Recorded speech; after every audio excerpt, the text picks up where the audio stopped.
All right, guys. So this is part 5. I am now in a. I started the video off with coughing. I'm so sorry. You guys got to get used to it. But at least for now. But I'm in a more quiet area. So where I left off. I left off at security. So yeah, I had several different jobs. I didn't just do the same thing. That's what kind of made it interesting. Like I would switch it up every once in a while and just do different things.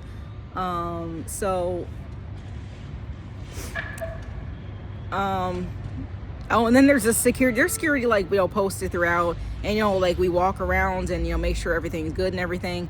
But there's also security posted in the day room, because you have the day room with the TV and everything, and with lockup and the bathrooms. And then when you go outside of there, you have another security desk. You also have a security desk in like the main hallway, on the main floor where like everybody walks and everything. But then you have one inside the day room area, and so sometimes I will be sitting at that desk. And by the way, like, you know what I'm saying? Like, this is the first time, because the shelter I just left at, they gave us like IDs and everything. Did you have to like show? I was like, oh, it's the first time, but no, it's not the first time, because I completely forgot. Like, we did that there at the Mission, that clients or guests had their IDs, and we had a scanner when they came in. We had to scan their ID, and that would let us know if they're banned.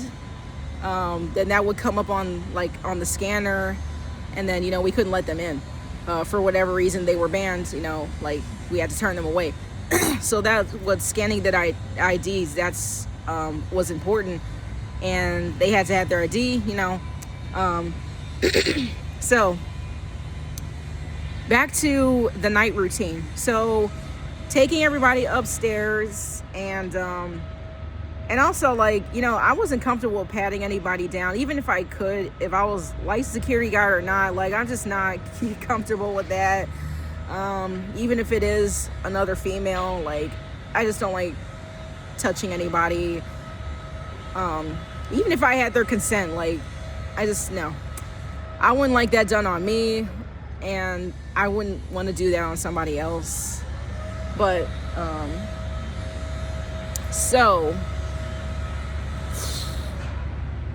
yeah, now I'm just explaining, like, what the different perspectives, like, what the different positions do. But I'm still, at the top, at least for now. Like, I'll explain what I do, and then I'll explain what I do when I'm downstairs or like at the security desk. I'll explain what I do all these positions. But so back upstairs, I'm sitting there at the desk getting everything ready, getting my station ready and everything. Got my vest on, I got my walkie-talkie, make sure it's working. I'm communicating with people downstairs, blah blah blah. And what I communicate is like I said, we send a certain group of people up at a time. We don't rush everybody up there, because then it's going to be crazy in a stampede, so we don't ever do that. So once the last person upstairs has gotten their pajamas, they're on their way to the shower, immediately I call up for person downstairs to send the next group of women up. Because you don't want to be moving too slowly, because we don't want them downstairs for like any longer than they have to be, because eventually the auditorium lights go out, like everybody's gone. So like we want to get like everybody upstairs as quickly as possible, before it gets too late. So yeah, so I'm radioing but before that, like and all the positions, no matter what position you are in, it's all like sort of stressful. Like anybody can give you a hard time anywhere in the building, no matter where you're stationed at. So you got to be mindful of that too. So I once I'm all set with my workstation, I radio first group to come in. I'm just like, oh, okay, like here we go. Because it could go either one of two ways. We can have like a peaceful, calm, quiet night, or we can have a hectic night. And it all starts with that first group, kind of like they kind of like initiate all of that. So you got some people that come upstairs, they know what to do, and some people like I call them my regulars, like they regularly do not do anything I tell them to do. So I have to repeatedly send them back downstairs, even though I told them night after night, like you can't bring food upstairs, like you've been here like how long, like you're still breaking the rules and everything. Now I got to send you downstairs to put it back up, and then the person has to send you back upstairs. And so it's no sweat off of my back, because all I'm doing is I just have to send them downstairs. I don't have to walk them downstairs or anything. I just tell them to go downstairs, they go down, come back up. And so everybody else who is ready to take a shower and go to bed, I send them through the process. And usually I have to step from behind the desk to facilitate everything, because some people are new, they don't know what to do. So yeah, I could like coordinate, but some people like, just some people need to, like me, if I'm new, I kind of need to be shown the ropes and everything, at least the first time or the first couple of times. So like I did that for, I didn't mind doing that for some other people. I would stand out from behind the desk, and as soon as the first person comes up, and yeah, actually I have to stand out behind the desk for this part, because I can't just point to the sizes. I'm like, let's say small's at the top, and medium, large, extra large, blah, blah, blah, from the top down. So I'm like, oh, they're small, like grab a small from up there. And you're supposed to like, they're also, forgot to mention, they're not supposed to touch the clothes. They're not supposed to touch the pajamas. Like, if you get another person, they might let them do whatever, just snatch this, because not all of them like, carefully take the clothes. They'll like, some will snatch the stuff, and then it creates like, and then they'll take something, they don't want it, they'll just throw it haphazardly. And so that mixes up the sizes and everything. Like, not everybody does things in an orderly fashion. So you got to be mindful of that too. That's why I always prefer to be out in front and facilitate everything, direct everybody. I don't ever like to be behind the desk just sitting there just like directing, because some people do not follow directions, whether it's intentional or not. So I often have to go out and do this. So when the first person approaches me, I ask them what size pajamas they wear. So let's say they are an extra large. They're like a bigger person. So I'm like, okay, I look for the extra large. There it is. And now they're not supposed to be picky and choosy. Like, whatever I give them is, and the same thing with the food too, the cafeteria, and I'll get to that. They're not supposed to be picky or choosy with everything. Like, it's a shelter. You got to take what we give you. Like, kind of be thankful that we even have pajamas. And some shelters, they don't even have I've been in shelters, they don't even have basics. Like, they don't have towels. They run out of towels. They don't have pillows. They don't have blankets. You get to sleep on a cot. Like, that's it. So just be thankful that you're getting provided more than what some shelters will even be willing to give you, right? So I'm like, for me, I want the process to go quicker, because even if you let them choose, if you want to be nice and let them choose, some of them will take like a long time and just take stuff, put stuff back. And meanwhile, like I said, we got several hundred women that still need to come upstairs. Like, I can't get stuck with like one group just because of one person. One person will just back up everything. And then you might frustrate the other overnight guests who, like, some of them are coming out from work, they're tired, they just want to shower and get in bed. So you might start arguments and just back everything up. So I'm trying to keep the flow going as peacefully as possible and as quickly as possible. So that just works quickly if we just all follow the rules. You're not supposed to touch anything. You're not supposed to pick anything.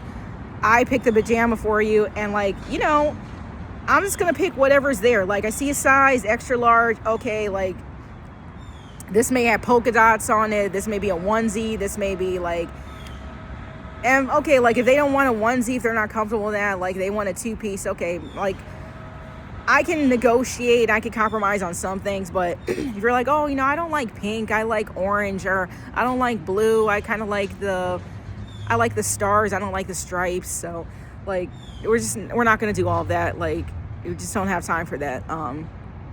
So let's say this first interaction goes smoothly, and actually I'm gonna do a scenario where everything goes smoothly, and I'll do a scenario where everything doesn't go smoothly. So let's say everything goes smoothly, which it hardly ever does, but let's say for this story time it does.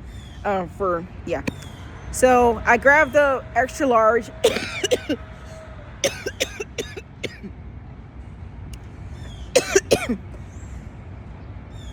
Okay, I'm done.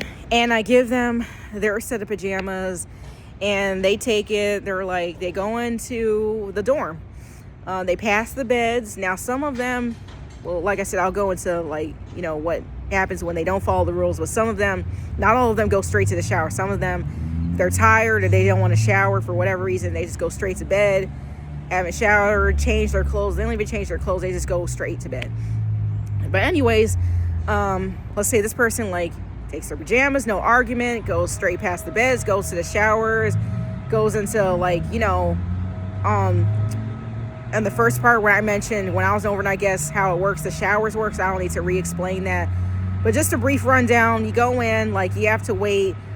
You go into the changing area, the first changing area, change out of your clothes, put your towel on, hang up your stuff, put it in a hot box, go wait in line until it's your turn to shower. You got the staff, another security that's posted in the dorm. They're posted inside the showers because they're trying to facilitate the showers, make sure everybody's taking no more than 5 minutes, maybe 7 minutes, but usually no more than 5.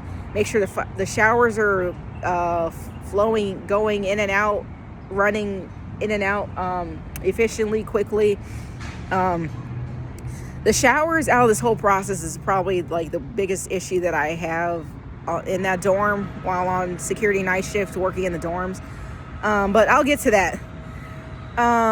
But let's say, everything's again flowing smoothly.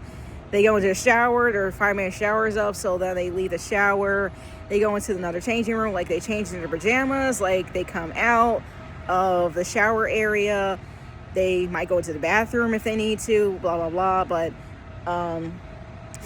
once they're outside the showers, I don't have to worry. Whatever they do next, that's their business. However they want to prepare for bed, they might go straight to bed as long as everybody's in their shower and in their pajamas. That's fine. But they leave the shower area, they might do it whatever they want to do as long as they stay in the dorms. So yeah, they that's done, and then after that whole process is done, then they'll actually that's pretty much it. That's the whole night. It's not too much after that. Now the lights go on off at a certain time. I think if I remember correctly, 10 p.m. the lights go off. It's quiet time. People have to get up, go to work. People have to get up, do whatever in the morning. Everybody has to wake up early in the morning, I think 6 o'clock or something. That's everybody, whether you have to work or not. So, that quiet time is very important. Again, some people do not respect that, but we'll get into that, right? So that's how an ideal night goes, where everybody does what they're supposed to do. Get in, change, shower, bed, done. Quiet at 10 p.m., lights out. And then throughout the rest of the shift, that's it. If I have a peaceful shift, I'm sitting in the dorm area where everybody's sleeping, there's a desk there. And that's where I usually study my GED stuff. Again, that was hard. I'm taking classes during the day, during the night I'm working during the night, so I have to study during the night too, during the day and night, just to give me something to do also, so I'm not just standing there watching everybody, sitting there watching everybody sleep, because I don't have anything else to do. So that's how I like fill my time. It's just, I had my GED practice book, like my GED book at the time. So I had that big book with me. I took it to work with me to be at the desk, like nose buried in the book. I would be paying attention too, but everybody was pretty much asleep. People were coming in after work, like the people coming in late, and I would direct them, or they would just know what to do. I would let them take a shower, but I didn't want the showers to be running like all night, so sometimes I would have them wait until the morning. Like I said, I was flexible. Like, you're not supposed to take a shower after a certain time, you're not supposed to take a shower in the morning. But guys, like, even as like strict as I was, like, I could compromise. Like I said, I really love those women, and I didn't want to be cruel and just be harsh for no reason, because at the end of the day, like, we're all human. And also, like, I'm still homeless too. Like, I'm not gonna act like I'm not going through the same thing as they are. Like, we all are in the program, still homeless, very much. The difference is, like, we're just upstairs, they're downstairs. That's the only difference. We're all still homeless. So anyways, the late night people come in. If that goes smoothly, then because it's mostly people from work. I rarely have any people coming in that just like disrespects the curfew, coming in all like sloppy drunk and everything, just doing whatever. Like, we usually, I don't think that's ever happened that I can remember, at least on my shift. We mostly just have people coming in from work, and their excuse and reason is perfectly valid and justifiable. I let them in, no problem. Like I said, they're the regulars. I know who they are. I know who the ones who come in late from work, pretty much the same people. So they come in, and like, I had two women, like, they were really nice. And I still remember them. They went, when I graduated from the program, they were there. We all took a picture. I think I still have that picture.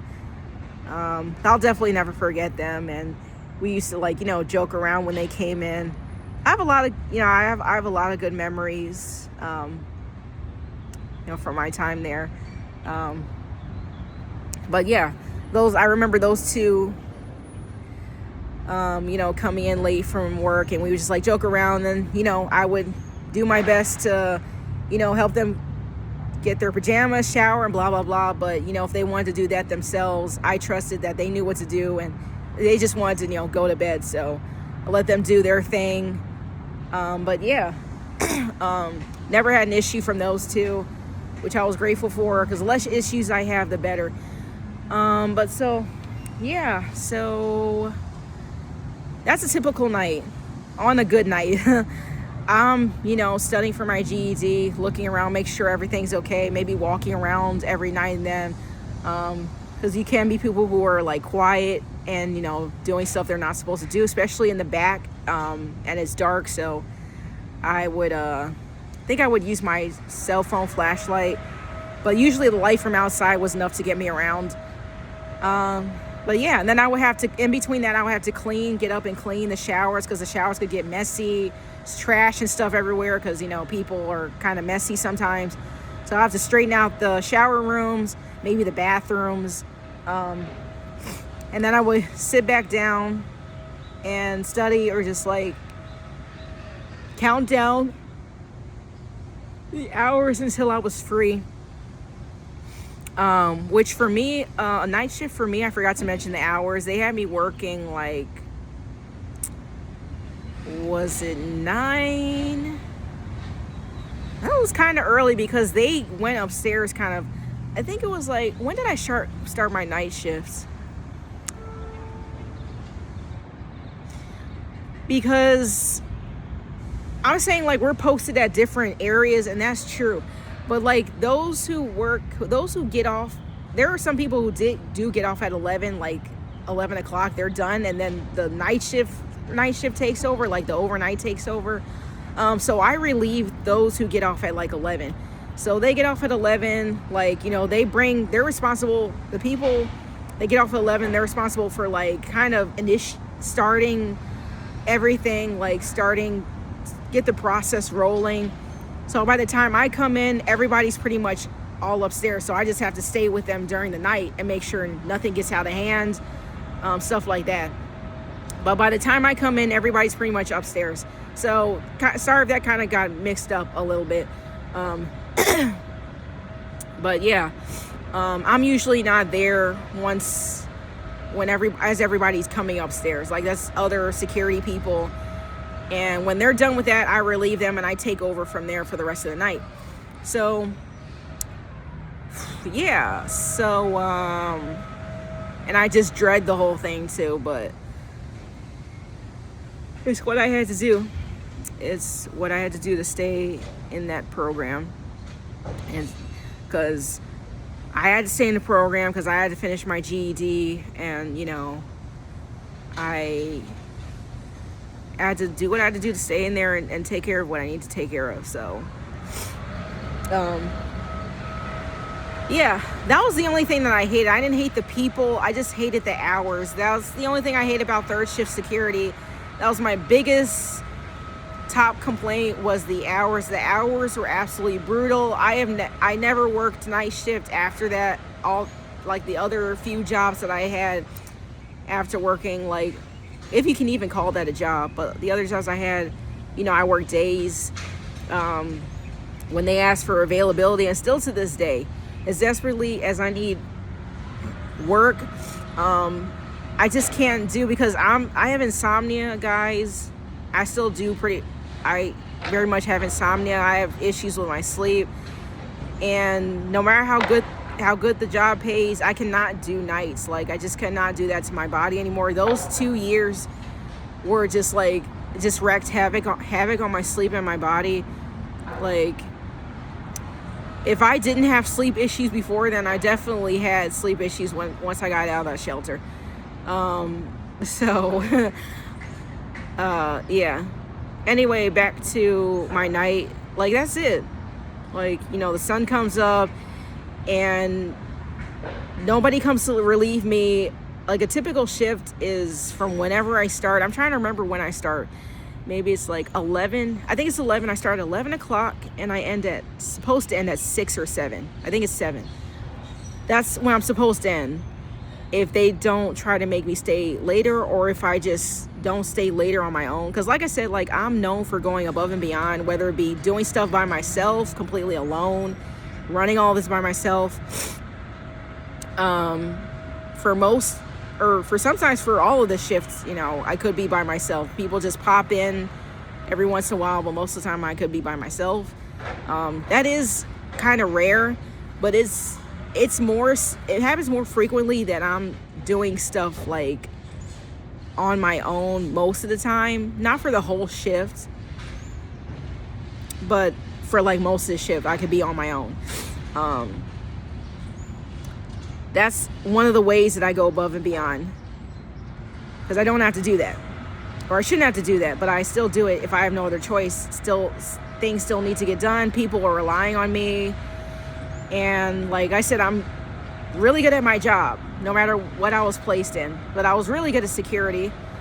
There were some things looking back that I could have done better, but like I said, I was not trained to do this, and I'd never done it before. I was doing the best I can under those circumstances, and also my own circumstances of what I was dealing with in my own personal life. Take all that into account. So yeah, just gonna lay back and relax a little bit here.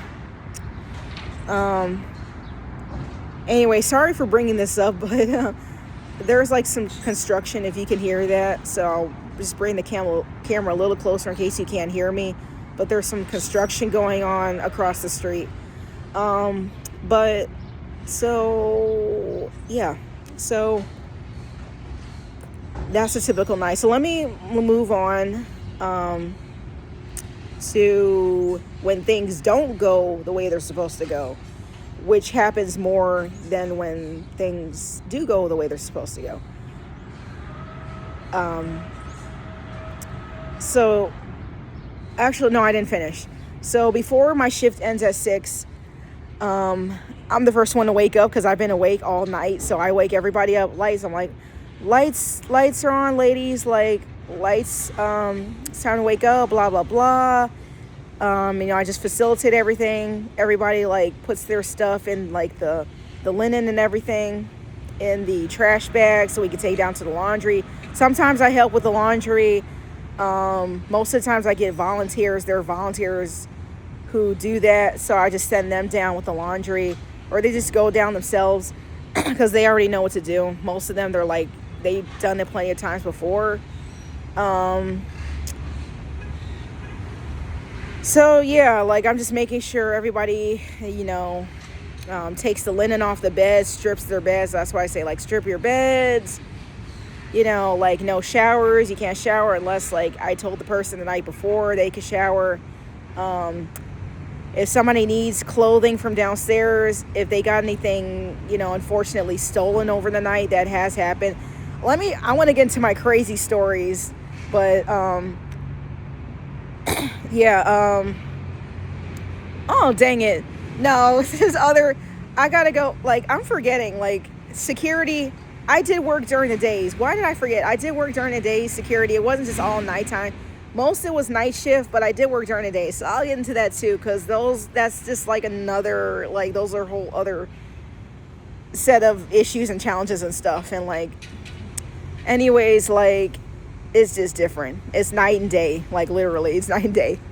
But yeah, like close to my time for like clocking out is, by this time, I usually, like, I think I put my stuff, just so it's not taken, I put my stuff, there's like a drawer in the desk that I'm at, I even put it in there. Most of the time I just quickly run it back to my dorm and just run back so I could just pay attention to everything that's going on around me until my shift ends, till 6 o'clock. So, like, I can't go run back up and downstairs. I try to stay up in the dorm because that's where I'm supposed to be, because there's like a lot going on and you don't want to leave and there's just like so much going on, at least until most of the women are cleared out of the dorm. So I'm just like running around making sure everything is getting done at a correct time, because they're supposed to leave the dorm at a certain time. That's around the time that I leave, so I don't want to leave and there's people still left up in the dorm.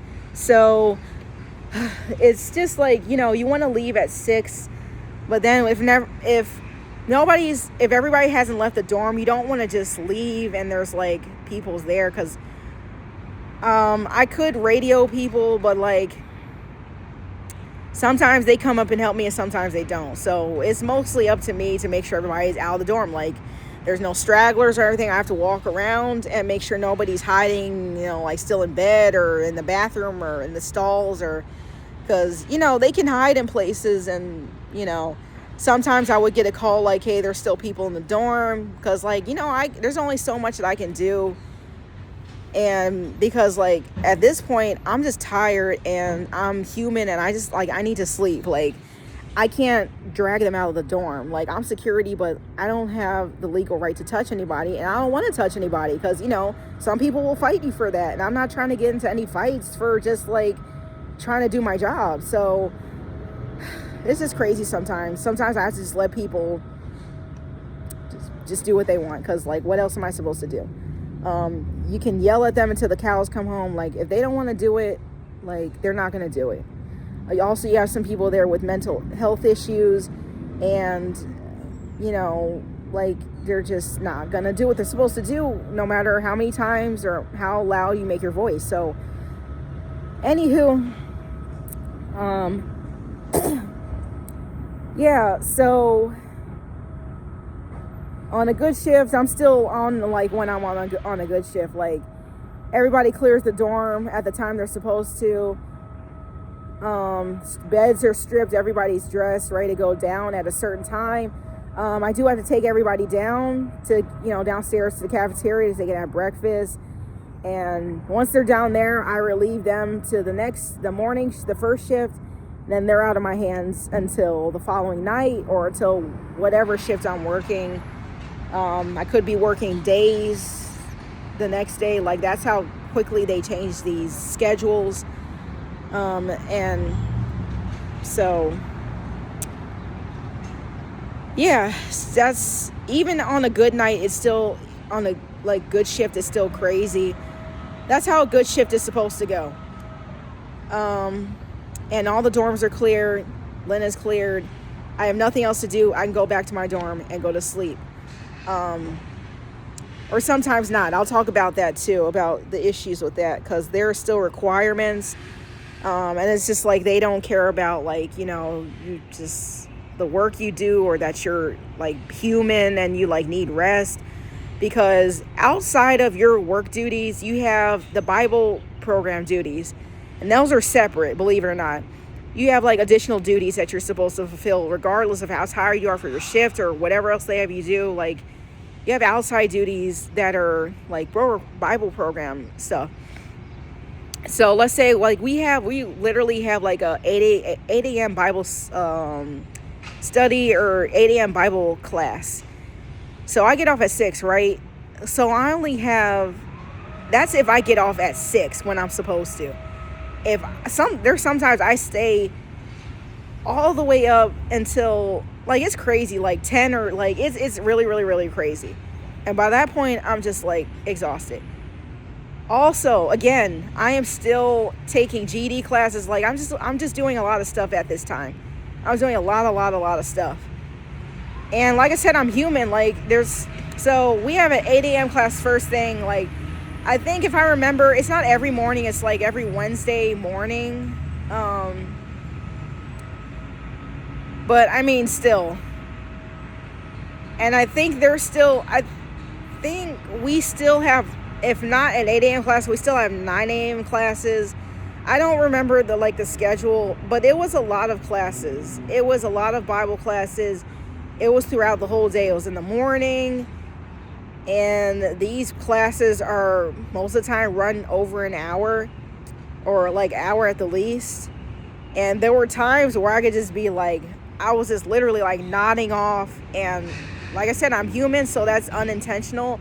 Not trying to be disrespectful to the class, but like, like, I'm up all night studying. I'm up all night dealing with all of this, with all the overnight guests. And sometimes I'm just working past 8 hours. So I have to go from that, get barely an hour of sleep, and go right back down to wherever my Bible class is. And yeah, I'm nodding off and just like not paying attention because I'm tired. Like, God is important, but even God in that situation, if he was looking at, like, I mean, he is watching everything, but he would have agreed that, that's just overkill. Like, I love God, but like not to the point where he's not going to have me like neglect my sleep and neglect like my self-care and other things about me that, I have to take care of. He's not going to have me neglect that important part of myself, because he knows that I need that as a human. Like, he created me, like, he knows my needs and everything. He's not going to have me neglect that just for a Bible class, because I could study my Bible anytime. Like, I could, after I get my rest, like, I could get up and have this class. Like, anyways, let me go back to my shift, the version of my shift where things don't go well. So this is what happens. Now we're running back from the beginning again. So the same thing. First person comes up, I radio, hey, like, send the first group up. So first group comes up, the siren blares, because they don't have, like, a key card or anything. So they come up, I hear the door siren, I'm like, okay, that's them. So they're coming up, the first person approaches me, I'm like, okay, what size are you? All right, I'm a small.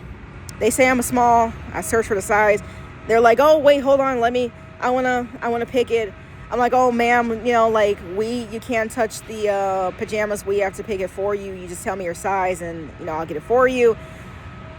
No, like, I don't like those. I don't like green. I like those. I like the plaid ones. I like the, they're like warm and I comfortable, and I like those better. I don't like those. Like, give me those. I want those.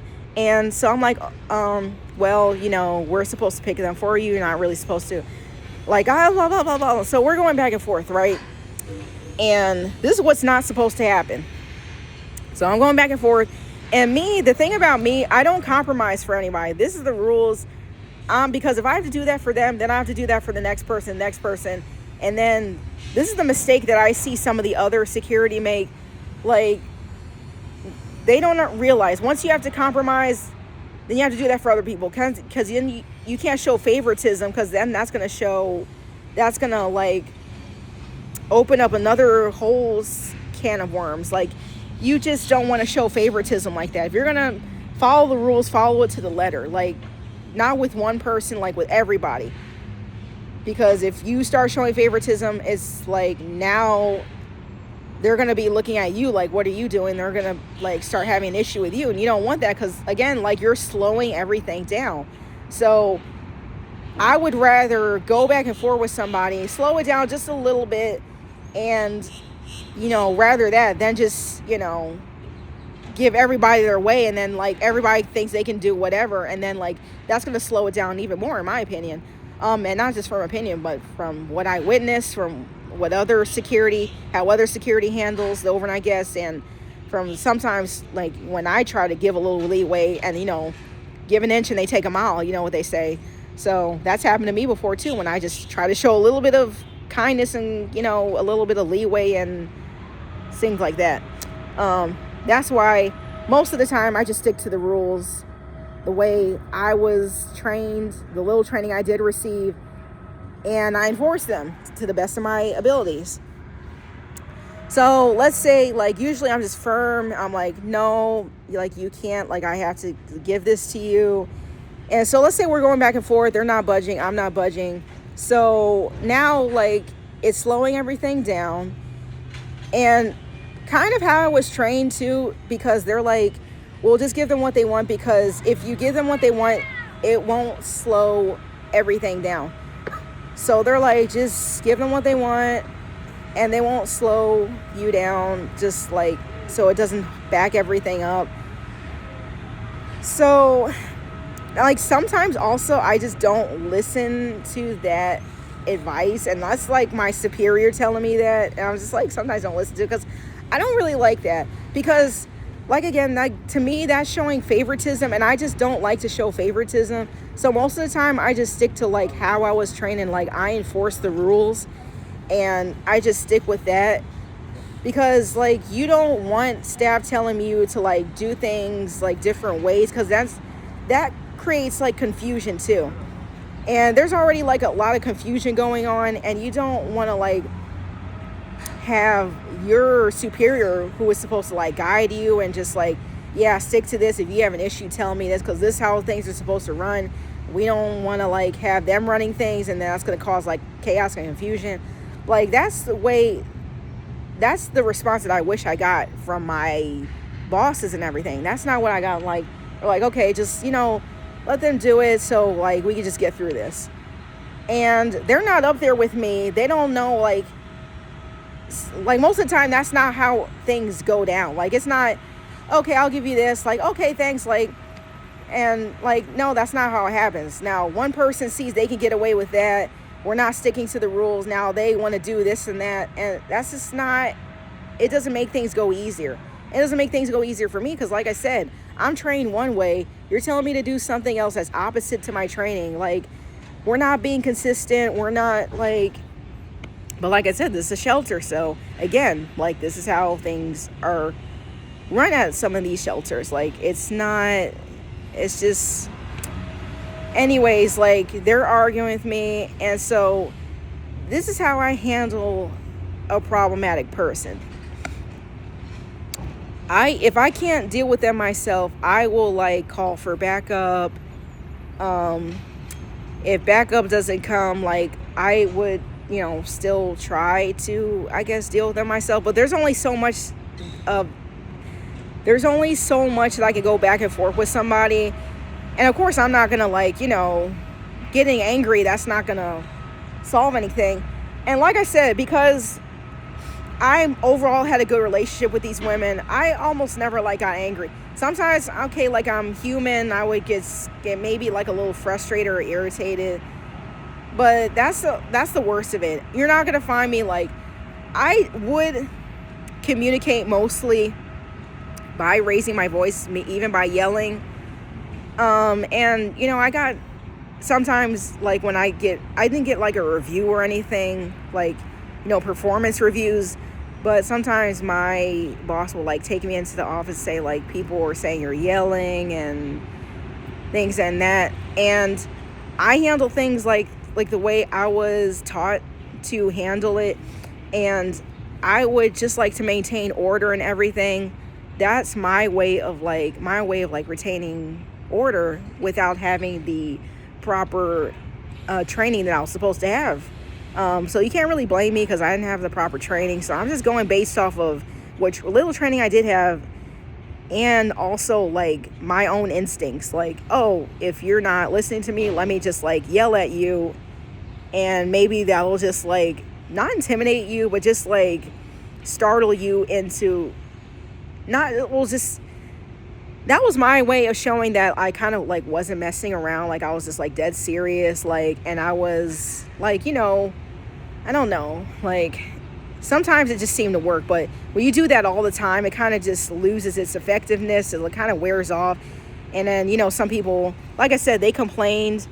It got back to like my supervisor, and they're saying like, people saying you're yelling and like you're being condescending and blah blah blah. And like, looking back on it, some of the things, the way that I did go about things, I'm not like, I'll admit to my mistakes and say, if I was trained better, I wouldn't have had to resort to some of the things that I did and said. But there were definitely a lot of things that I could have done better while I was at that job. But, what's done is done. This is the best way I could have handled it. And, a lot of the times it did work. But sometimes it didn't work because there people would push back. Like, who are you talking to? Who are you yelling at? Like, there was one time, I'm just going to go like off a little bit, but I was in the lockup area because I'm like all over the building, right? But this was during the day. I was in the lockup area, and this girl, like, she, was one of my problematic people. And there were people in lockup, there were like, there's own specific rules for that. When you go into lockup, there's people's stuff stored in there. So you're supposed to, your stuff is tagged. You got like a number. And when you put tags, just like tags on your luggage, you get like a number. It's sort of the same thing here. Only it's tagged on everything. Bags, luggage, whatever. Like backpacks, you get a tag, and then you get like a matching tag, and you're supposed to like show that to the person coming into lockup, the security. Like, this is my stuff. And you're supposed to, well, actually, you really should show them when you come out, because it makes no sense to show them when you're coming in because you don't have the matching tag. So at least show it to me or anybody else that's working security, the tag that matches your bag, so I know that's your bag and that you're not taking somebody else's bag. So this one time, and she's not the only one, far from the only one, but she's one of the ones that, okay, she just wants to do things her way. So she comes in, and sometimes, like, I can't stay at the door. Somebody has an issue in lockup, I have to leave the door, and I expect people to like stay there. Of course, like, people sometimes just rush in, take their stuff and go, and so then I have to go back and forth. So I wasn't at the door. So this one girl came in. She wasn't supposed to come in until I called her in, but she just came in anyway. So I'm not sure if she was one of the people who did that like over and over again, but like, I told her to like go back, and she's not, like, she's still coming into the room. So I march around the corner, and this is one of the things that I should not have done. I should not have handled it this way. But I come around the corner, like, voice raised, everything, and I'm just like walking up to her. Like, now, if somebody walked up to me this way, I would take that, as a sign of aggression, and I would be like, oh, like, kind of look at them like, well, what's about to happen? Because, like, they're kind of like charging up to me or something. But I'm like, just from my perspective, I didn't see it that way. Because also, like, I'm 19 or 20. I'm really young at this point, guys, too. I don't have, like, a lot of life experience at this point. Like I have now, like, I still have a lot of life experience now, but, like, I like to think that I have a lot more than I did at that age, doing some of the stuff that I did back then, and handling some of the situations I did the way I did back then. So I'm just, like, storming up to her. And again, like, I'm not mad. This is just my way of just like, showing people I'm not, like, messing around or anything. So I'm like, okay, she's not responding to, like, my polite attempts at getting her to go back outside and wait to come back in. So now I just got to be, like, kind of a little bit, like, extra, I guess. And so I'm just, like, walking up really quickly to her and I guess, like, storming up to her. I don't know. And I'm like, I don't remember what I said, but I'm basically telling her she has to go outside. She can't be in here. So I stop, like, at an appropriate distance from her. I'm not, like, in her face or anything. She's carrying, like, some sort of object, I think an umbrella. She points it straight at my face as she basically tells me not to, like, get in her face or, like, run up to her, walk up to her like that again. She's, like, pointing that at my face. I tell her, of course, like, to get that out of my face. And so we're just, like, going back and forth just for a few seconds. But she ends up turning back around, leaving like I wanted her to do the first time. And she goes back to the end of the line. But then I'm just like, no, like, just get out of the line. Like, you won't, I don't even want you to come in here. But she just, like, finds a way in there anyways. Like, I just, I guess, let her go in there, like, because like I said, I'm not getting any support or backup or anything. I can't radio somebody and say, hey, I don't want this person in here. Like, because I'm not sure, like, this happens a lot, so I'm not sure if they would just be running back and forth from their station to just do this all the time. But, yeah, so that was that one thing, that I could have handled that differently.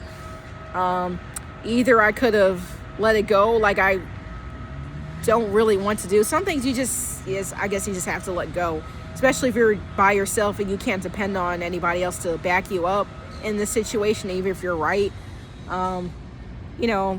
It beats having to, resort to doing those things, like acting aggressive and everything, which would not de-escalate the situation at all. So back to the night shift, because that's during the day. Back to the night upstairs. Now, if this person is going back and forth with me about their pajamas, let's see. How would I usually handle that? Trying to think back of some situations where we had issues with the pajama part. And this is like the first step. Like, this, we are not even, like, this is like my first interaction with the overnight guests when they come upstairs. So this is like the very beginning. Already having issues with this person with the pajamas. So, let's say my supervisor tells me and I listen to them, like, just give them what they want and let them go through. Let's say I listen to them. Okay, like, that's done. Now let's just say, like, I don't. And sometimes I'm honest, like, I don't listen to my supervisor, and, like, because I like to follow the rules, and I don't like to be felt like being like a pushover or anything, or letting them have their way. So if I don't listen to my boss and I don't give them what they want, then yeah, I don't remember, guys, because like I said, we could be standing there going back and forth. I think sometimes I might, like, after so much time has gone by, I would just, like, move on to the next person. And then that person will get mad, and then the person who I'm, like, trying to ignore, they'll just snatch the clothes anyways. And then that's just another set of issues. So that could go, like, a ton of different ways. Like, either they can get what they want anyways, and then, like, I have to chase after them, and, like,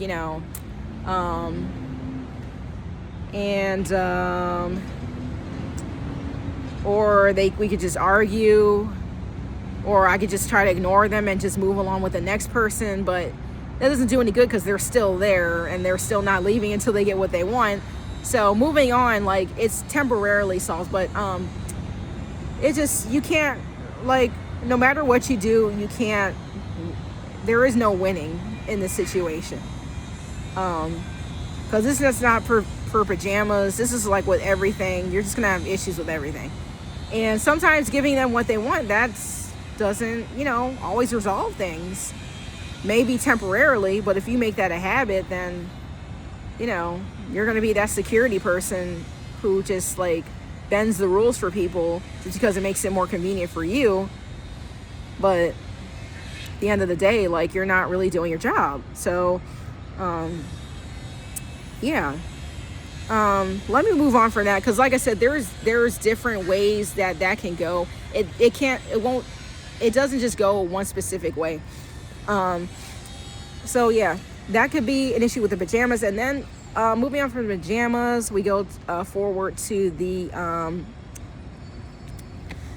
what's it called, it's at the pajama station. You go into the dorm. And then do you get towels? I think you get towels at the desk. Remember the desk I was talking about where I sit at for the whole night? We keep the towels there. It's not with the pajamas. You get the pajamas first, go in the dorm, get the towels. So some people request like bigger towels if they're bigger people. Okay, no issue. I can totally understand that. If you're a smaller person, like, maybe you want a smaller towel, but you can get a bigger towel if you're a smaller person too. Like, but if you're a bigger person, like, of course I'm gonna give you a bigger towel, like, that just makes sense. So, like I said, certain accommodations I do not mind accommodating. Like, it's just common sense. It's just basic human decency. Like, I don't mind that. But if you don't like the purple, you want the pink, I'm not gonna accommodate that. That's not my job to accommodate that. If you want to go somewhere else where they can't accommodate that, then fine. But no, my job is to keep things flowing smoothly and everything. So let's go to the towel station. Let's say, now, like I said, with the laundry, we try to throw out things with stains. So I try to also be accommodating. If there's like a lot of stains, this is the towels or the pajamas in that case look nasty, and it looks like something I should throw out,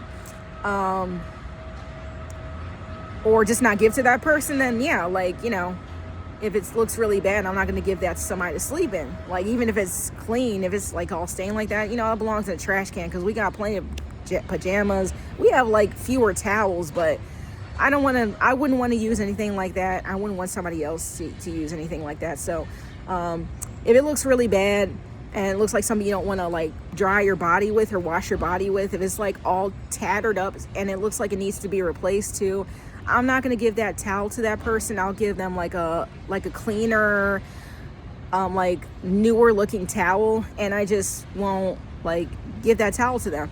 So, but let's say like they're just being really picky about the towels, like the pajamas, and they're like, oh, I don't like this colored towel or whatever like that. Or let's just say like the towel kind of looks it's not in like super bad condition, but it's not exactly the way they want it. Or let's just say like it has a few tatters, because some of these towels are old, like they get reused and they're not going to look brand new all the time. Like, that's kind of something that I won't really like bend on. If they're just like, if it's a little tattered, or if it just like it has one hole or something like that. Because personally, I've been in like all these shelters, I've used towels, they have like maybe a few stains, like maybe a few tatters, holes, and if it's not completely falling apart or all nasty, I'll use the towel. But so if they're like, oh, I don't really like how this towel looks, I don't like the color, I don't know, blah blah blah, I want a different towel, they don't have a good reason for it, you're gonna have to take the towel, or else we're gonna have the same situation like with the pajamas. So once again, guys, this can go one of several ways. So we'll just move on to the towel thing, because escorting people, if they're just like, they're not going to escort, most people are not going to escort somebody out because they're arguing with towels or pajamas. But for me, if I had it my way, if you are, I don't care what the rule is, how small the rule is, if you're just going to cause this, if you're not going to be grateful if you're gonna cause this whole issue, if it's coming to the point like you're cussing me out over a towel, over a pair of pajamas, over like this and that, if you're just being flat outright disrespectful and just like holding up the process and doing all of this stuff, like, yeah, I kind of feel like I'm justified in putting you out then, at least for that night, if you were just gonna do all of this stuff. And you know, because it's not really that cruel, because there are other like shelters that I could like refer you to. Like, it's not gonna, like, I'm just gonna kick you out on the street. Like, there are other places you can go to and cause drama somewhere else that's not here, that I don't have to deal with. But yeah, it just won't be here. But I didn't always have that option, because like I said, I'm not, who's gonna help me escort this person out? Like, it doesn't matter how big or small they are. Like, if they're just like being, like I said, if they're having some sort of mental episode, that's another thing that can go into it. Like, that can give you like Herculean strength. Like, if you're like have anger issues and stuff, and you're like kind of a small person, but you have like all these anger issues, if you're bipolar, if you're like what have you, and like that could give you like all this strength that you, under normal circumstances, you wouldn't have. So most of the time I can like escort, and like I said, I don't want to touch anybody. So yeah, like, it just can go through all these different possible scenarios, short of actually physically escorting somebody out, which I've never really touched anybody since I've been there. Like I said, I don't want to do that. I don't want to resort to that. If somebody else doesn't want to help and back me up, like, there's only so much I can do short of just like actually touching the person. Like, there's only so much back and forth I can do. So like, that's usually how it goes in not just the towel and the pajama situation. Also, I'm going to do another part because we're almost at an hour and I got to like watch my battery. But like, that's pretty much how it goes. And moving on towards the towels, then they go in towards the actual shower area. So that's where we have the most issues, because most people like me, most of the general population cannot take a shower in 5 minutes. So if you're rushing somebody to take a shower in 5 minutes, you're going to run into a lot of issues. At least like I give them 2 extra minutes, but 5 minutes is just like not doable for a lot of people, including me. When I first came there, I did not take 5-minute showers. So I try to be understanding, but if you want to take 10 minutes, 15 minutes, no, that is not what we were about to do. Because like I said, give you an inch, you take a mile. We cannot do that. There are hundreds of other people behind you that have not even stepped foot in the shower yet. So please keep it at 5 minutes, because they're showering. We let them shower every day. So you get off of the street, like, you take a hot shower every day, but it just cannot be at your pace or at your time. Like, you have to do things on our schedule. It's just how it is. Like I said, you want to be on your schedule, you got to like do something else. Sometimes, you know, like I said, since I have such a great relationship with these ladies, I'll say, okay, guys, like, I'll give you 7 minutes, but like, that's it. Like, just let's be out of here in 7 minutes. Like, I keep reminding them, like, you got all of these people behind you that are downstairs that are still waiting to take a shower. Like, let's just, you know, kind of just be mindful and just be considerate of that. And, you know, some people, even though I'm trying to be nice, you know, they just don't want to take advantage of the situation. So I have people like that, of course, and I got to deal with them. And then I got to deal with the people who still need to get in a shower. So it's just, the showers are the most chaotic. But yeah, I'm going to end it here, guys. I'm going to do another part. But yeah, I don't know. This might go into like 10 parts. I don't know. But we still got to get into what happens during the day. Then we got to get into my actual, you know, altercations or, you know, that I have with people. But I'm going to end it here, and I'll film the next part. But until then, see you in the next part.